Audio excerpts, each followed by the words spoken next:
You know, I was just having an interesting conversation with my mom about something, and it is accurate to say this that since I've had my experience, well, my adult version of the experience, because, like I said, it happened a lot when I was younger, but that was when I was doing acid, and I thought that was, I mean, you can open your third eye by doing a drug, but it's not the way to do it because you're not in the right mental space to understand it. It usually sends you on a whirlwind. That's why my, excuse me, and that's why my, what they would call dark side of the, or dark night of the soul, or dark side of the soul, anything you want to call it, dark side of the moon. Because if you are sun, the dark side of the moon would be the egg, the opposite side of life.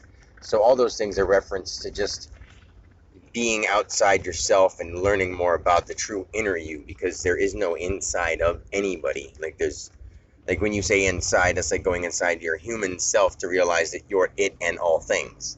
So anyway, that's going a little too far. But what I wanted to say is that to my mom, I was saying to her that lately I haven't been talking too much about my experiences. And I just told her this whole thing about, everything in the physical world is made up of certain ingredients that you can see, that are tangible, and you can look at them and say, this and this make this. Mud and water make dirt. All these ingredients make this cake. This chemical and that chemical make this reaction. We know that in the physical world. But in the astral world, in those other realms, the same thing is true. In order for things to be there, they have to have a certain compound of ingredients.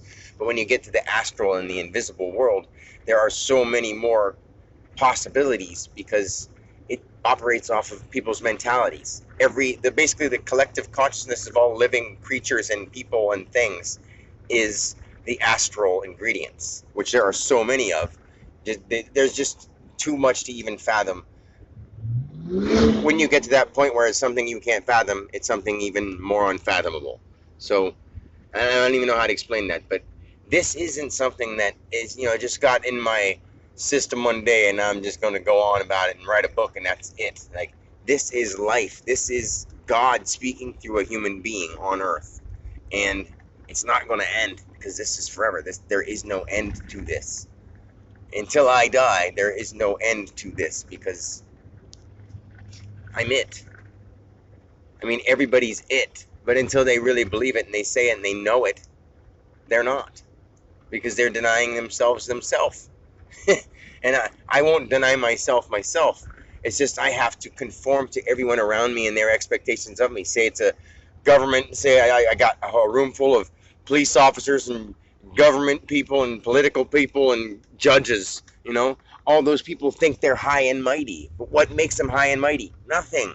I mean, how dare anyone to think they're better than anyone else? There should be something that people know deep down that that's not the case. No one is better than anyone else. So nobody, no matter if they're in some governmental uniformed group or in some, public office, it does not matter. I'm not coming at anybody with a act of violence or cruelty. I'm coming with an act of love and kindness and openness to bettering everybody, not myself, not even my quote-unquote community or my state. Well, what you're doing when you do that is you're putting away and categorizing everything else against you or separate from you. Maybe not against, but separate from. And you don't need to do that. We've been doing the wrong things for a long time. In the idea of right and wrong, we've been doing the wrong things for a long time. We know that. So the point is to start doing things the right way. Because this isn't going to end. I'm here to save the world. And every day I realize that more and more and more. But it's no point of saying the same things. So unless I have something new to say, I don't really record much. And a lot of that has a lot of things that I say again. Because time has that little faulty thing where you got to fill it with stuff. There's just temporary fun time to just lollygag and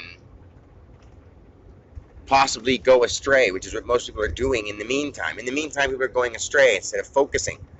We need to focus. And I'm here to help. Love you guys. Peace.